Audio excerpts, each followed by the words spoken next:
Buenos días con todos los presentes. La TLIC de esta semana es una TLIC internacional.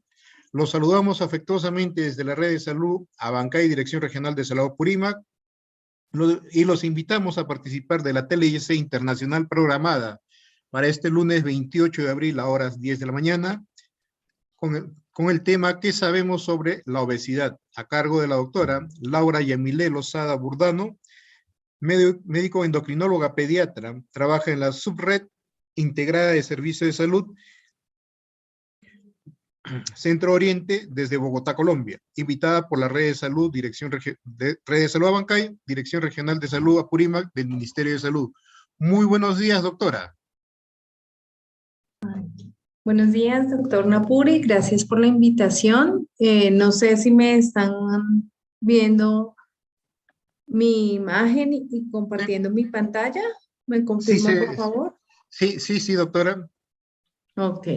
Bueno, gracias, doctor Napuri, por la invitación. Bueno, un tema muy común, pero no por eso menos importante, es el tema de la obesidad infantil.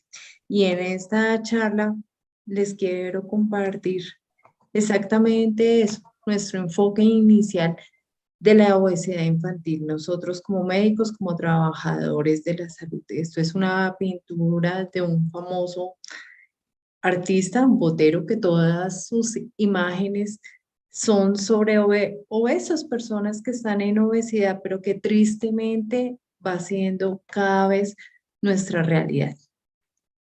La obesidad es un trastorno nutricional que es el más frecuente durante la infancia y la adolescencia. Se define como un aumento exagerado del peso corporal, fundamentalmente a expensas del tejido adiposo. La tasa de sobrepeso en la población de niños y adolescentes y adultos jóvenes de 4 a 24 años se ha ido incrementando aproximadamente en un 10% en los últimos años. Tanto es así que se estima que en la actualidad presentan sobrepeso 20% de niños, adolescentes, jóvenes, varones y el 15% de las niñas, adolescentes y jóvenes a adultas. 5% de estas personas ya no están en sobrepeso, están en obesidad. Según la encuesta nacional de situación nutricional en Colombia, se ha visto que presentan sobrepeso y obesidad en menores de 5 años. Están en sobrepeso, definido como aquellas personas que tienen un índice de masa corporal de 1 a 2 desviaciones estándar, el 20%, y están en obesidad el 5%. En esta encuesta también evaluaron otras poblaciones en Colombia. Los indígenas presentaban apenas el 6,8%, la población afro el 4%, no había una diferencia entre la zona rural y la zona urbana. Y en niños y jóvenes de 5 a 17 años, según la misma encuesta, el sobrepeso ya pasaba al 13%, un poco menos, y la obesidad estaban en el 4%. Aquí sí había una diferencia entre las zonas rurales y las urbanas, siendo más importante en la zona urbana. El inicio de estas alteraciones metabólicas comienzan desde la infancia y en los grandes estudios han demostrado como 1/3 de esos preescolares que son obesos van a ser adultos obesos. La mitad de niños escolares que están en obesidad terminan siendo adultos obesos, perdón, y el 80% de los adolescentes obesos van a ser unos adultos obesos. Se ha establecido un modelo ecológico predictivo de obesidad infantil. En este modelo vemos cómo se define a través de varios anillos las características que pueden llevar a que un niño termine en sobrepeso y obesidad. Un primer anillo, que son las características del niño y factores de riesgos, como su genética, el ambiente intrauterino, la actitud sedentaria, la actividad física, la ingesta, la lactancia materna. Características de la familia y estilos de vida. Aquí hacemos referencia hacia los hábitos y costumbres de la alimentación familiar, los alimentos que tengamos disponibles en casa, el conocimiento nutricional, la ingesta de los padres, los hábitos nutricionales, el peso de los padres, las horas del sueño, la interacción con los amigos, hábitos familiares, preferencias y afecciones de los padres, el grado de fomento para la práctica física. Y quizás el anillo más importante son las características sociales y demográficas.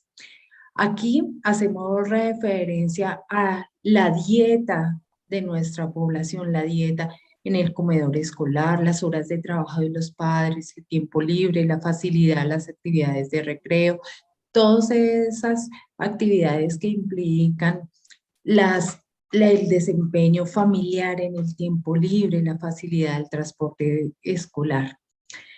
Es así como el sobrepeso y la obesidad, entonces, es un resultado de una interacción de diversos factores ambientales, conductuales, endocrinos, metabólicos, neurológicos, genéticos, y voy a hacer hincapié en los factores perinatales. Se han descrito 5 factores perinatales importantes. 1, la diabetes gestacional. 2, el índice de masa corporal de los padres. Tabaquismo, peso al nacer y la no lactancia materna. Entre los principales factores perinatales, como les estoy nombrando, está la diabetes. Estos estados de intolerancia a la glucosa materna han conducido a un crecimiento mayor del tejido adiposo fetal que acelera el índice de masa corporal en la infancia. Se ha visto como los hijos de madres con diabéticas durante el embarazo predispone a la obesidad y a la resistencia a la insulina. El índice de masa corporal de los padres. El riesgo de tener obesidad en los niños aumenta con la obesidad de los padres. Por ejemplo, si tengo los progenitores con un índice de masa corporal adecuado, el riesgo que tengo de un niño de padecer sobrepeso o obesidad es apenas del 7 al 14%. Si uno de los padres está en sobrepeso o obesidad, ese riesgo se aumenta al 40%, pero si los dos padres están en sobrepeso o están en obesidad, el riesgo es hasta el del 80%. El índice de masa corporal de los niños obesos han mostrado una mayor asociación con el índice de masa corporal de la mamá, más con la mamá que con el del papá. Por eso, en los estudios han establecido que la obesidad materna es el predictor perinatal más importante para desarrollar obesidad en la infancia. Recién nacidos de madres con sobrepeso y obesidad son más propensos a ser macrosómicos. Por el contrario, también tenemos el bajo peso al nacer. En este bajo peso al nacer vemos que la parte de desnutrición en la vida fetal o durante los primeros años después del nacimiento puede programar algo que llamamos un metabolismo ahorrativo. Esto tiene que ver más adelante con efectos adversos, sobre todo si el niño se expone a una sobrealimentación. En Colombia vemos con mucha frecuencia en un programa que tenemos que es el programa de Plan Canguro, que las madres en su afán de que el niño aumente rápido de peso empiezan una cadena de sobrealimentación y estos son los niños que tenemos un bajo peso al nacer pero que después pasan rápidamente a sobrepeso o están ya en obesidad. Este aumento en el primer año de vida es un importantísimo predictor en el desarrollo de obesidad en los recién nacidos pretérminos. Estos niños tienen riesgo hasta de 2 veces ser más propensos a tener sobrepeso o tener obesidad si han aumentado rápidamente su índice de masa corporal en este primer año de vida. La lactancia. La lactancia se ha visto que es un factor protector contra la obesidad. Reduce el riesgo de obesidad hasta en un 20%. La lactancia protege contra la obesidad mediante la reducción de la mayor ganancia de peso, como les decía en la diapositiva anterior. La interrupción temprana de la lactancia y la introducción prematura de otros alimentos es un factor predisponente para obesidad. Finalmente, el tabaquismo. El tabaquismo materno durante el embarazo se ha asociado con el sobrepeso y la obesidad en la infancia. No se ha determinado bien el mecanismo por el cual el tabaquismo puede asociarse al sobrepeso y a la obesidad, pero sí la exposición al humo de tabaco durante estos primeros años de vida parece ser un factor de riesgo para el desarrollo del sobrepeso. Según el Comité de Expertos en Obesidad de la Academia Nacional de Medicina de la UNAM, en el 2012 establecieron unos factores que podían predisponer a la obesidad. Ellos describen entre factores claves que determinaron en estos niños. Uno, que el 50% de los niños no tienen horarios establecidos para la alimentación. El 40% de los niños no desayunaban. 25% de los niños ya habían desayunado en su casa y llegaban nuevamente a la escuela a desayunar. Establecían como en un lapso de apenas 5 horas, ya habían 3 oportunidades de ingerir alimentos. La facilidad para la accesibilidad a productos densamente energéticos y bebidas azucaradas. 70% de los hogares consumían refrescos o bebidas industrializadas. Inactividad física, tiempo prolongado de exposición a las pantallas. Las porciones que les daban a los niños eran muy grandes y sobre todo el menor consumo de vegetales, fruta, fibra y agua. Otro tipo de factores, factores genéticos. Hay unos genes que se han relacionado con obesidad. Aquí apenas les nombro unos quizá los más importantes, relacionados con el gasto energético, relacionados con el control del apetito, relacionados con el crecimiento de los adipocitos y con desórdenes genéticos especiales. Aquí les nombro el síndrome de Prader-Willi, que es uno de los que quizás podemos detectar de forma más temprana, dado por la hipotonía, la obesidad y algún tipo de retraso cognitivo. Sustancias obesógenas. Las sustancias obesógenas son aquellas sustancias químicas que no produce el cuerpo, pero que pueden promover la obesidad. La promueven estimulando la acumulación inapropiada de lípidos, la adipogénesis, alteran el metabolismo, ese balance energético, alterando la regulación del apetito, afectando los niveles de andrógenos y estrógenos. Y debemos tener en cuenta que el periodo fetal o intrauterino es el más susceptible de este tipo de sustancias. Entre estas sustancias se han establecido unas claramente, la genisteína, que es un componente en la soya, en la industria, sobre todo en la industria de plásticos, el bisfenol A, talatatos y compuestos organoestánicos, que son compuestos que se usan en la agricultura, especialmente en pesticidas. Agentes farmacológicos, dietilestestrol, tiazolidinediones y antipsicóticos y antidepresivos, que tristemente en nuestra población pediátrica vemos que se están usando con mucha más frecuencia. Y la fructosa. Factores conductuales, la adicción a los alimentos. ¿Qué es una adicción a los alimentos? La adicción a los alimentos es la tendencia a comer más allá de mis necesidades calóricas, sabiendo que no tengo hambre y sabiendo además que me pueden hacer daño. Hay muchos neurotransmisores implicados en esta adicción a los alimentos. La dopamina, opioides, cannabinoides, serotonina, histamina, acetilcolina, glutamato, GABA, norepinefrina. Estar en sobrepeso o estar en obesidad no es simplemente que me vea en sobrepeso o en obesidad, significa que puedo tener muchísimas complicaciones en todo mi organismo. Y es aquí donde nosotros, como trabajadores de la salud, tenemos que hacer caer en cuenta a nuestros pacientes y especialmente a nuestras familias de qué complicaciones puede tener mi hijo. A nivel psicosocial, la baja autoestima, la depresión, desórdenes alimentarios, a nivel pulmonar, apneas del sueño, asma, intolerancia al ejercicio, a nivel gastrointestinal, cálculos biliares, esteatosis hepática, a nivel musculoesquelético, la enfermedad de Bloom o de piernas arqueadas, que es muy común que lo veamos, fracturas. A nivel cardiovascular, dislipidemia, hipertensión, coagulopatías, enfermedades inflamatorias crónicas, disfunciones endoteliales. Y a nivel endocrino, que es lo que me corresponde y que veo con mucha más frecuencia, es la diabetes tipo 2, la pubertad precoz, el síndrome de ovario poliquístico y el hipogonadismo.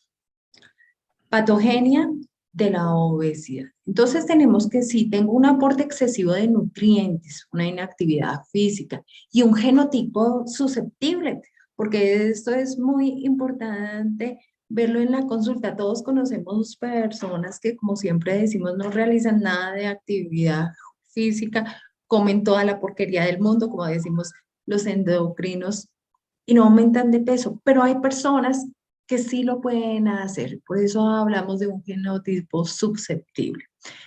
¿Qué lleva a eso? Una obesidad visceral y que bioquímicamente en nuestro cuerpo vamos a tener mayor producción de ácidos grasos libres, mayor producción de citocinas, menor producción de adiponectina, que va a llevar que se acumulen triglicéridos, que se acumule el VLDL, mayor captación de glucosa, menor producción de la, menor captación de la glucosa, mayor producción de la glucosa, tanto en el hígado como en el músculo. Esto lleva a un cuadro de insulinoresistencia que va a llevar a una hiperglucemia. Vamos a pasar a un cuadro de intolerancia a la glucosa cuando hay una disfunción de la célula beta y posteriormente, fácilmente pasamos a una diabetes tipo 2.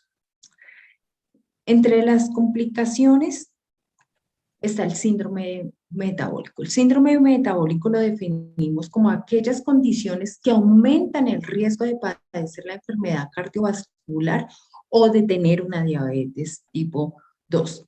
Según los criterios de la Federación Internacional de Diabetes, tenemos que síndrome metabólico es la presencia de la obesidad abdominal más dos de los siguientes criterios. Una glicemia en ayunas mayor de 100, unos triglicéridos mayor de 150, un colesterol HDL menor de 40 y una hipertensión arterial ajustada para edad, sexo y talla del paciente.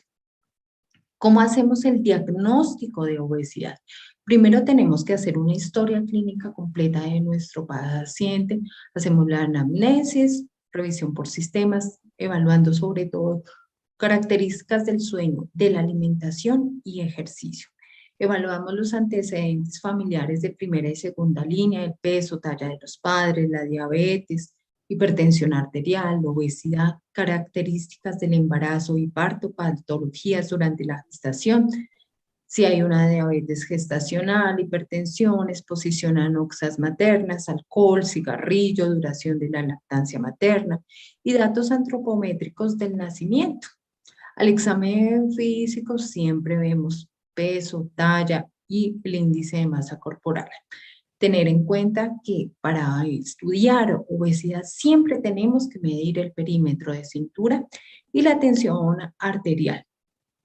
En nuestro estudio también aprovechamos para ver el desarrollo puberal y el desarrollo cognitivo. Una vez tengamos estos parámetros, establecemos en nuestras curvas de crecimiento el peso, la talla y el índice de masa corporal. En Colombia usamos las curvas colombianas de crecimiento, pero en otros países se usan las de la OMS, Organización Mundial de la Salud. ¿Por qué tratamos de utilizar nuestras curvas propias? Porque cuando hablamos de crecimiento tenemos que basarnos en estudios de nuestra población. Y obviamente los estudios de la OMS han medido a holandeses, alemanes y demás que son más altos que nosotros y obviamente no están ajustados a nuestra realidad. Tenemos que tener en cuenta también, según la medida del perímetro de cintura, establecer en qué percentil está nuestro niño o niña y las cifras de tensión arterial según la talla, sexo y edad del niño. Además de esto, entre los paraclínicos que siempre tenemos que tomarles a estos niños está una glucosa, un perfil de lípidos, colesterol total, triglicéridos, HDL, LDL, transaminasas. Y si tenemos una glucosa alterada, realizaremos una curva de tolerancia a la glucosa, una hemoglobina glicosilada, una insulina, ecografía hepática, una edad ósea. Y si sospechamos síndrome de ovario poliquístico, tomaremos una ecografía pélvica y un perfil hormonal. Entre las complicaciones de la obesidad siempre les decimos a los padres, generalmente estos niños cuando los ubicamos en las curvas de crecimiento son los altos de la curva, pero son niños que más adelante se desarrollan rapidísimo y se pueden quedar más bajos de lo que venían presupuestados por papá y mamá. Por eso es importante siempre pedir la edad ósea para establecer también ese pronóstico de talla final y ver si nuestro niño está haciendo una pubertad adelantada o precoz. ¿Cómo diagnosticamos la diabetes incipiente? Entonces, con estos paraclínicos, ante la sospecha de que nuestro niño pueda tener una diabetes, si la glicemia es mayor a 126, ya está posiblemente instaurada la diabetes. Pero si no, lo único que nos va a orientar a pensar que este niño que tiene obesidad puede presentar a una diabetes es hacer un test de tolerancia oral a la glucosa. El test de tolerancia oral a la glucosa la hacemos tomando una glicemia basal, posteriormente damos una carga de glucosa de 1.75 gramos por kilo y después tomamos unos niveles de glucosa e insulina a los 0, 30, 60, 90 y 120 minutos. Entonces, la glucosa en ayunas normalmente tiene que estar menor de 100. Se considera que hay una intolerancia a la glucemia si está entre 100 y 125 y diabetes si está mayor de 126. Según el test de tolerancia oral a la glucosa, si a los 120 minutos está menor de 140, normal, intolerancia de 140 a 199 y diabetes si está mayor de 200. Estos son los criterios de la Asociación Americana de Diabetes, pero estos laboratorios también me permiten calcular si hay una insulinoresistencia. Para calcularlo hacemos un índice muy fácil entre la glicemia y la insulina en ayunas, cuyo valor normal debe ser mayor de 7, o sacar el índice de OMA, que su valor normal es menor de 2. ¿A quién le tenemos que hacer ese screen de diabetes? Aquellos niños que están en obesidad y además de eso presentan dos de los siguientes criterios. Una historia familiar de diabetes en primero o segundo grado, signos de insulinoresistencia, especialmente acantosis nígricas, estados asociados con la insulinoresistencia, como les decía, la acantosis, la hipertensión, dislipidemia, ovario poliquístico o retardo del crecimiento intrauterino. Prevención y tratamiento. Lo más importante en un niño que tenga sobrepeso y obesidad no es tanto el tratamiento, realmente es la prevención. ¿Qué buscamos? Que tanto como padres, familia, colegio, nosotros como trabajadores del sector de la salud y más en las medidas gubernamentales, se busca implementar estrategias dirigidas a disminuir el sedentarismo, buscar buenos hábitos alimentarios. Evitar también que se recupere ese peso después de perderlo con el cambio de estilo de vida y aumentando las actividades físicas diarias y sobre todo mantenerlo a largo plazo. El papel de la familia es fundamental como una red de apoyo. El tratamiento debe integrar la elección de alimentos más sanos, equilibrados, algo que nosotros decimos alfabetización nutricional. Muchas veces nadie nos ha enseñado qué debemos comer y cómo lo debemos comer. Ejercicio, modificación del estilo de vida, apoyo psicológico encaminado a eso, a la modificación del estilo de vida. Y debemos tener en cuenta que la farmacoterapia y la intervención quirúrgica son apropiadas en algunas circunstancias, pero nunca van a sustituir estos cambios necesarios en el consumo de alimentos y en el patrón de la actividad física. Hábitos de vida saludable, que es el plato del bien comer. Recordemos que nuestra alimentación y más la de un niño debe ser completa, equilibrada, suficiente, variada, adecuada, inocua. Y algo que yo le agrego a esto, debe ser rica, que el niño disfrute su comida, que no sea una comida aburrida para él, porque si es así, nunca lo vamos a lograr. Entre las recomendaciones de una alimentación saludable se han dado varios ítems. Uno, que el niño desayune todos los días, que se establezcan claramente los horarios de alimentación, que tratemos de que comamos en casa, en familia, que se hagan siempre las 5 comidas del día, es decir, las 3 principales, los 2 refrigerios. Que se comen las raciones de fruta, 5 ojalá fueran al día, de frutas y verduras. Que evitemos comer comidas abundantes, repetir porciones. Recomendar el consumo de agua natural, la ingesta de alimentos ricos en fibra y calcio. Y limitar el consumo de grasas, sal, bebidas dulces, alimentos industrializados. Recomendaciones tipo A, la lactancia materna, que se mantenga los primeros 6 meses de vida, que los alimentos sólidos los intentemos dar después de los 6 meses de vida, que el consumo de bebidas dulces sea limitado y sobre todo que lleguemos a un estilo de vida saludable, comiendo correctamente, tomando agua, realizando actividad física. Recomendaciones sobre la actividad física. 1. Disminuir el tiempo frente a una pantalla a menos de 2 horas al día. A mis pacientes les digo menos de 1 hora y ahora. Más con este tema de la virtualidad es mucho más difícil, por lo menos en Colombia se estableció en la época de pandemia que los niños recibieran sus clases virtuales. Que vimos en la consulta que los niños se aumentaron muchísimo de peso, ya pasaban a sobrepeso, pasaban a obesidad y entraron al colegio y rápidamente empezó a disminuir ese porcentaje de sobrepeso y obesidad. Que se favorezca el juego activo, que se realice alguna actividad deportiva. En los niños se recomienda, ojalá sea 1 hora todos los días, pero mínimo recomendamos que sea 3 veces a la semana, 1 hora cuando lo practique. ¿Qué deporte nos sirve? El que el niño quiera. Fútbol, natación, taekwondo, patinaje, lo que quiera, pero que se nos mueva el niño. Y algo muy importante, que se respete las horas de sueño. En Colombia existe la ley 01355 del 14 de octubre del 2009.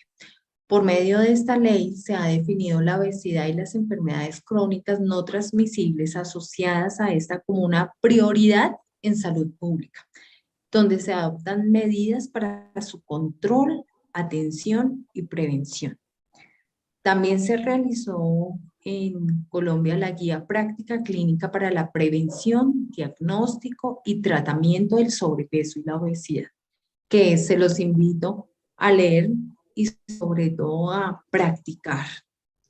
Y bueno, esta es una diapositiva que espero que no sea nuestra realidad, pero que sea un problema que todos lo solucionemos. Muchas gracias por su atención. Muchísimas gracias, doctora Laura. Es un tema sumamente importante para todos los padres de familia, para toda la comunidad, no solamente en el ámbito de nuestro país, sino en el ámbito general, en el cual por la pandemia y por la facilidad de las comidas rápidas, lo que hemos estado haciendo es hacer los pedidos a los express, ¿no? Nos llegaban, se terminaba un pollo frito, un pollo a la brasa, sándwich, gaseosa, y como no se podía salir, había totalmente sedentarismo dentro del padre, la madre y los hijos. Sí, sí, ¿No? es verdad. Doctora, en este proceso de obesidad que va a conllevar muchas alteraciones a nivel hormonal, ¿no? Va a haber varios cambios hormonales. ¿Encaja también lo que es el síndrome de ovario poliquístico? Sí, sí. El síndrome de ovario poliquístico en España tenían un dicho que es un pez que se muerde la cola. ¿Qué pasa? Que en el síndrome de ovario poliquístico, la alteración que hay en el mismo ovario puede hacer que haya obesidad, pero la misma obesidad, como siempre le digo a mis pacientes, me daña todos los órganos. La misma obesidad puede conducir al ovario poliquístico. De alguna forma, siempre les digo, tenemos que cortar ese círculo vicioso. Y la forma de cortar ese círculo vicioso es corrigiendo con las medidas de sueño, alimentación y ejercicio. Entonces, muchas veces te decimos, esta niña está obesa porque tiene un síndrome de ovario poliquístico, o también aprovecho su pregunta, doctor, porque me dicen, está obesa porque le falla la tiroides, que es como la típica consulta de los papás. Muchas veces no pasa eso, generalmente lo que pasa no es que estoy obeso porque me falla la tiroides, sino que la obesidad me ha dañado la tiroides. Igualmente pasa con el ovario poliquístico. No es que esté en obesidad porque está fallando el ovario, sino que la misma obesidad me está dañando el ovario poliquístico. Igual, una niña una vez presenta la menarquia, los siguientes 2 a 3 años puede tener muchísimas irregularidades menstruales. Nos referimos a aquellas niñas que están menstruando cada 15 días, que después menstruan cada 40 días, que después 6 meses están en amenorrea. Todo eso es lo que nosotros llamamos inmadurez gonadal. Bueno, eso se presenta en los siguientes 2 a 3 años después de que presentan la menarquia. Pero cuando tenemos una obesidad asociada, tengo que investigar el ovario poliquístico. Entonces, el ovario poliquístico lo investigamos, uno, con la ecografía pélvica transabdominal y dos, tomando los laboratorios hormonales que en nuestro screen los tratamos de tomar durante el periodo del día 3 al día 5 de la regla. Tomamos una LH, una FSH, estradiol, prolactina, pero como siempre decimos, muchas veces es una inmadurez gonadal que no es un ovario poliquístico, pero si sigue esa obesidad, son niñas que terminan haciendo un ovario poliquístico sin ser la causa real de su obesidad. Bueno, Doctora, si bien es cierto, ¿no?, que la presencia de acantosis nigricans es un supuesto indicador predictor de que la persona podría estar iniciando un cuadro de diabetes, las personas que que han estado en obesidad, pero han comenzado a bajar con la ayuda y el seguimiento de un profesional, ¿no?, que es un nutricionista o un médico endocrinólogo pediatra, esas variaciones en lo que es la alteración de glucosa y la presencia de esas manchas oscuras, principalmente a nivel axilar, eh, ¿puede llegar a tener un retroceso? sí, y en los niños, pues con todo mi respeto de los internistas, vemos un cambio en los niños, es increíble. Yo les digo a los papás, yo estudié pediatría porque el mínimo cambio que hagas en un niño se nota. Bueno, tanto es así que en estos temas de acantosis nigricans que en los niños los vemos en el cuello, pliegues axilares y pliegues inguinales, con el mínimo cambio que hagas, ya la acantosis empieza a desaparecer y es muy notorio, tanto que los papás, uno de tantos motivos de consulta es que tiene el cuello negro y le he lavado su cuellito y no le desaparece. Cuando ya les explicamos qué está pasando y establecemos las medidas de sueño, alimentación y ejercicio, de verdad que es una acantosis que cambia y cambia en los niños muy, muy rápido. Para la intolerancia a la glucosa y la resistencia a la insulina, usamos un medicamento que se llama la metformina, que es como uno de los tratamientos farmacológicos que se ha visto. Que niños que están en sobrepeso y obesidad en adolescentes, hay un estudio importante en el cual cogieron niños y adolescentes y los pusieron a hacer las medidas de ejercicio y alimentación. Y otro grupo les dieron directamente metformina. ¿Qué pasó al final? Respondieron mejor los niños que hicieron medidas de alimentación y ejercicio que a los que les dieron metformina. Los niños son, como decimos nosotros, máquinas nuevas que al mínimo cambio responden y la acantosis desaparece.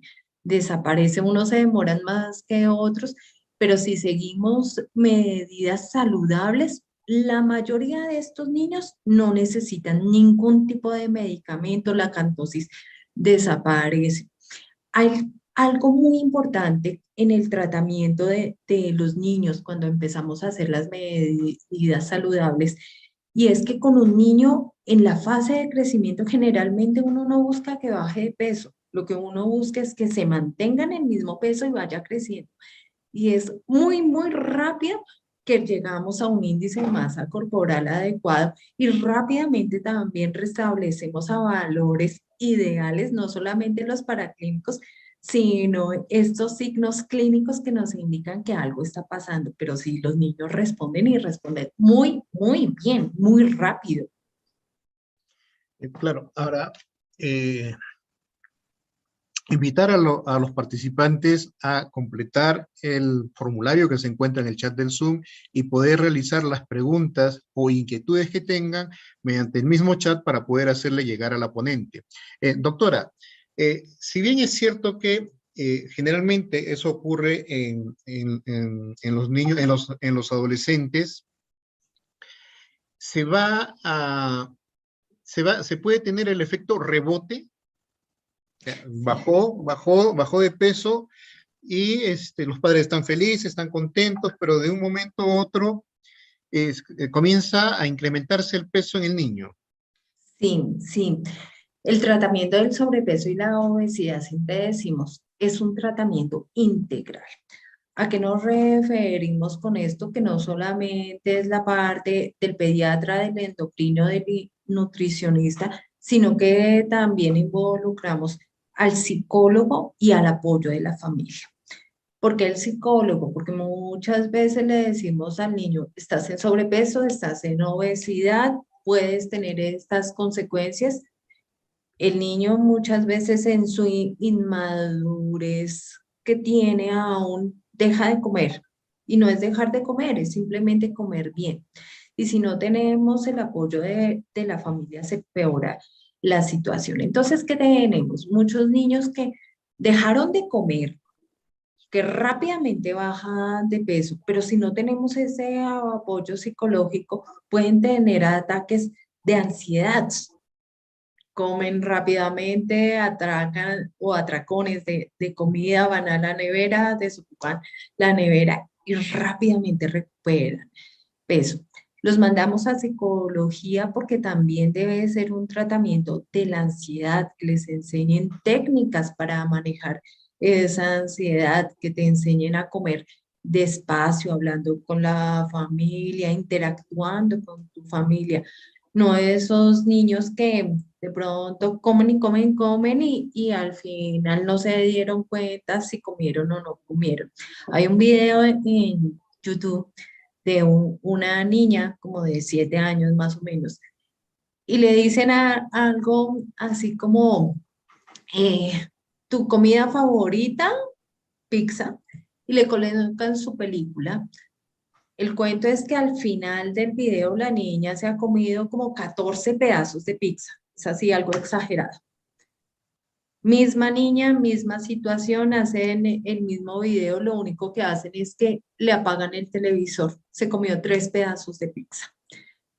¿Por qué les digo eso? Porque el hecho de controlar la ansiedad es una medida que también nos deben dar guías, pautas psicológicas, técnicas para poder manejar esa ansiedad, que sea con pantallas apagadas, que estés en una mesa, que tengas los horarios de alimentación, exactamente para evitar eso, esos atracones de comida que si no tenemos todo ese sustento psicológico, no lo vamos a lograr. Entonces, sí, los atracones y el efecto rebote se ve. También lo hemos visto en niños no está instaurado como tal manejo quirúrgico de primera fase, el balón gástrico. Se ha usado en algunos niños en Barcelona, donde hice endocrinología pediátrica, era tal vez uno de los hospitales que tenían más adolescentes que habían requerido balón gástrico. ¿Qué pasaba con los adolescentes? Que inicialmente se les colocaba el balón gástrico, bajaban rapidísimo de peso, muy, muy rápido, pero a los pocos meses hacían un efecto rebote súper importante, más que cualquier adulto. ¿Por qué? Por esa inmadurez psicológica que muchos niños tienen. Entonces, no hacemos nada tratando del sobrepeso y la obesidad, simplemente con medidas de médico nutricionista, sino que también tenemos que tener esa base psicológica. Si no, es muy común, muy, muy común que veamos esto, doctor. Claro. Y con respecto a lo que usted también manifestaba, ¿no? Que tiene que tener dentro de esta trípode, también tiene que estar el apoyo familiar. Lo que antiguamente se hacía, ¿no? Lo que antiguamente teníamos, que era la tertulia post-alimentación, ¿no? Una cosa que ya se ha perdido y Sí. no come y sale disparado porque tiene que volver al trabajo y no hay ese momento en el cual se pueden disipar algunas situaciones de estrés de los hijos o de los padres al momento de tener ese contacto familiar, es en un único momento. Sí, no sé cómo lo manejen en Perú, pero ahora con el tema de la pandemia, encuentro muchos colegios no sé la razón, están con la moda que los niños no almuerzan en el colegio, el almuerzo aquí es la comida del mediodía. Entonces, no almuerzan en el colegio, los niños terminan tomando 2 refrigerios, es decir, hacen el desayuno, un primer refrigerio desde la mañana, un segundo refrigerio, 1:30, 2 de la tarde, terminan llegando a su casa 3, 4 de la tarde a almorzar, después otro refrigerio y otra la cena.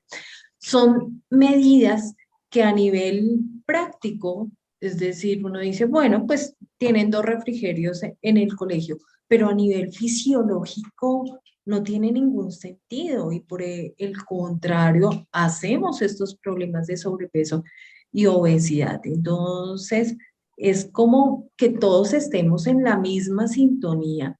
Siempre les digo a los papás, no es simplemente lo que manejemos en la casa, sino tratemos de averiguar en el colegio qué comen nuestros niños, qué les sirven a nuestros niños, qué horario de alimentación tienen, cuánto tiempo les dan para comer, que son cosas que influyen obviamente en el sobrepeso y en la obesidad. Doctora, una consulta con respecto a lo que es las frutas, ¿no? Hay algunas frutas que inducen a lo que es el incremento de peso. Usted, dentro de la dieta, qué tipo de frutas es la que recomienda? Aparte de los No, frutos secos, ¿no? no, pues realmente las frutas sí, hay unas más dulces que otras. El banano es más dulce que la manzana roja es más dulce que la manzana verde, pero yo prefiero que un niño se me coma una fruta independiente de la que sea, a que me tome una bebida azucarada. Lo que sí prohibimos son los jugos de fruta. Bueno, cualquier zumo de fruta lo prohibimos. Entonces, frutas como tal, no prohibimos ninguna, pero sí todos los zumos de fruta, no solamente los industrializados, sino los naturales. ¿Qué pasa? En Colombia existe la cultura de los zumos. Entonces, cuando se licúa una fruta, independiente de la que sea, se libera el azúcar de la misma fruta y eso se absorbe rapidísimo. Entonces, siempre les decimos, necesito que tome agua y se coma la fruta, porque la misma fruta no nos deja absorber toda esa azúcar. Hay niños que la forma única en la que consumen fruta son los jugos. Entonces, la idea es que tratemos de quitar esos zumos de fruta y se coman la fruta, pero que tengamos alguna prohibición con alguna fruta especial. Realmente no. Lo que prohibimos siempre, empezamos con todas las bebidas, jugos artificiales, paquetes, dulces y de lo natural, jugos de fruta. Preferimos que se coman la fruta como tal. Ya.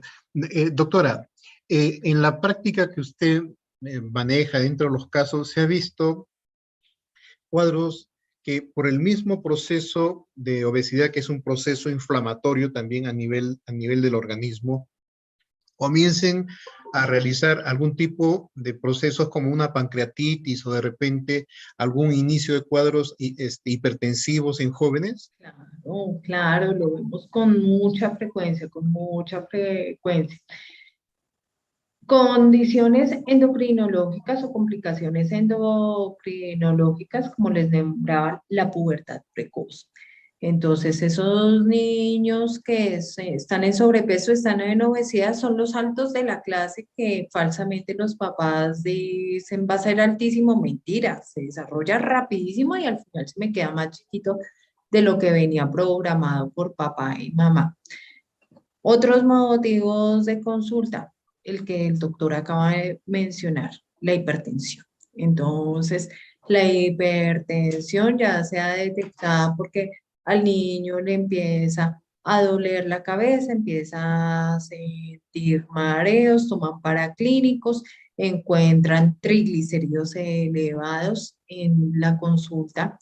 Alguna vez encontré triglicéridos de 500, 600, y no era nada a nivel externo fuera del sobrepeso y la obesidad. Fue controlar su sobrepeso y rápidamente los triglicéridos empezaron a bajar. Y recordar que unos triglicéridos superiores a 500 tienen un alto riesgo de pancreatitis. Entonces, claro que hay otras condiciones que lo pueden hacer tener unos triglicéridos tan elevados, pero generalmente en los niños la primera causa de la obesidad, el 95%, es exógena, es decir, son todas esas medidas de alimentación y ejercicio que me lo están produciendo. Entonces, otras cosas que me pueden producir, como le decía el doctor, síndrome de ovario poliquístico, pueden tener hipertensiones, pueden tener dislipidemias, pueden tener enfermedades cardiovasculares, pueden tener accidentes cerebrovasculares. A esta edad siempre les digo, muchas veces como pediatras no lo alcanzamos a ver, pero son niños que si no los cuidamos a esta edad son los adultos jóvenes que presentan todas estas complicaciones porque no los cuidamos cuando éramos niños, porque existe esa falsa creencia que como es un niño puede comer de todo, dicen en mi casa, pero entonces es esa falsa creencia que los niños no les pasa nada. Claro que les pasa y muchas veces, como les digo siempre, no los vemos antes de los 18 años, los vemos es en esos adultos jóvenes que presentan esas complicaciones y más cuando hay antecedentes familiares de primera y segunda línea, lo vemos mucho más. Invitar una vez más a los participantes a poder realizar las preguntas o las inquietudes que tengan por el chat del Zoom. Doctora, había que retirar, quitar ese chip que se está manejando de que si el papá, la mamá son personas con sobrepeso, es normal que el hijo mantenga eso. ¿Por qué? Porque eso viene de familia, ¿no? Es un Claro. tipo de pensamiento que no tiene una base científica. Sí, además que los niños muchas veces cuando consultan o pues cuando son remitidos por el pediatra a nuestra consulta, los padres dicen, pues es que él es gruesito, él es gruesito, doctora, porque todos en la familia somos gruesitos. Es el temor también a reconocer de, hombre, yo tengo sobrepeso, yo tengo obesidad, eso es un problema. No se reconoce en muchas familias el sobrepeso y la obesidad como enfermedad. Se establece como, soy gruesito, está un poquito subido de peso, ¿no? Él ya viene así desde chiquito. Todos somos así, como el doctor lo dice. Y si no somos capaces de reconocer que tenemos un problema de sobrepeso y obesidad, pues obviamente no lo vamos a tratar. Como les decía, esto ya se ha establecido y si mis dos padres tienen sobrepeso o están en obesidad, el 80% de los niños pueden tener sobrepeso o obesidad. Si uno de los progenitores tiene sobrepeso o están en obesidad, el riesgo es del 40%. Y si índice de masa corporal de papá y mamá están normales, el riesgo de sobrepeso o obesidad es del 7 al 14%. También les digo, siempre existe un genotipo predisponente.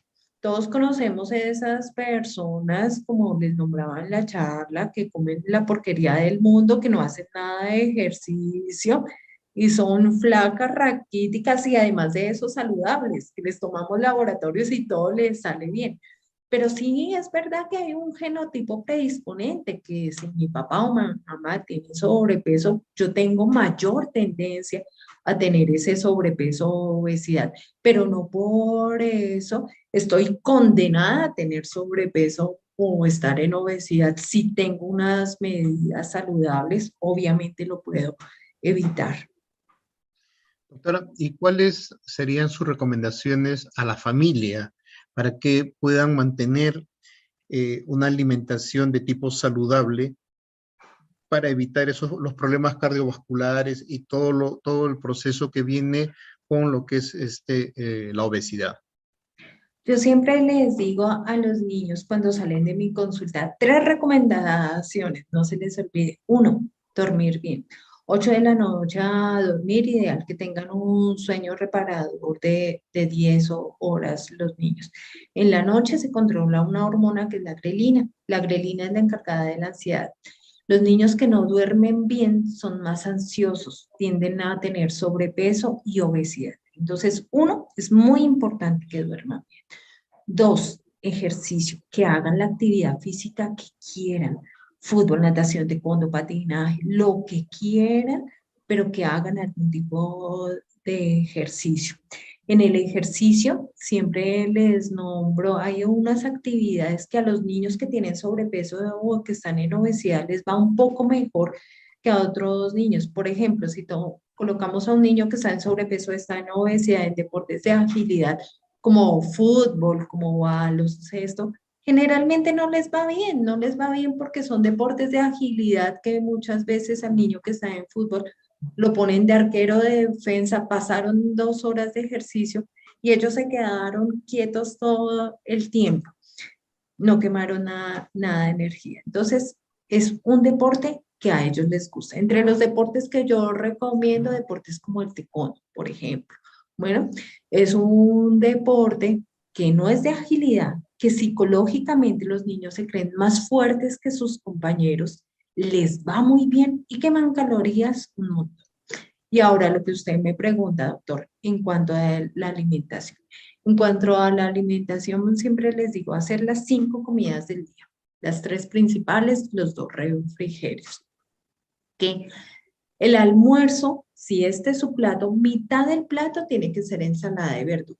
Un cuarto del plato es la proteína, la carne, el pollo, el pescado. Un cuarto del plato, la harina.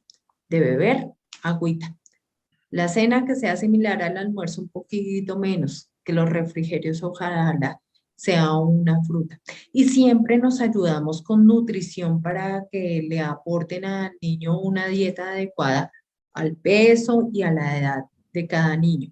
Hemos tenido sorpresas con nutricionistas que al niño que está en sobrepeso o está en obesidad le quitan todos los carbohidratos, todas las harinas. Un niño necesita carbohidratos, no se los podemos quitar totalmente.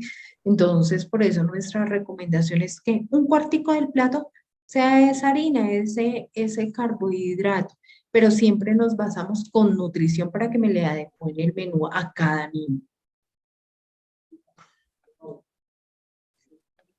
Solicitamos a los participantes, si es que tienen algún tipo de duda, alguna inquietud, el poder utilizar el chat del Zoom para poder realizar las preguntas.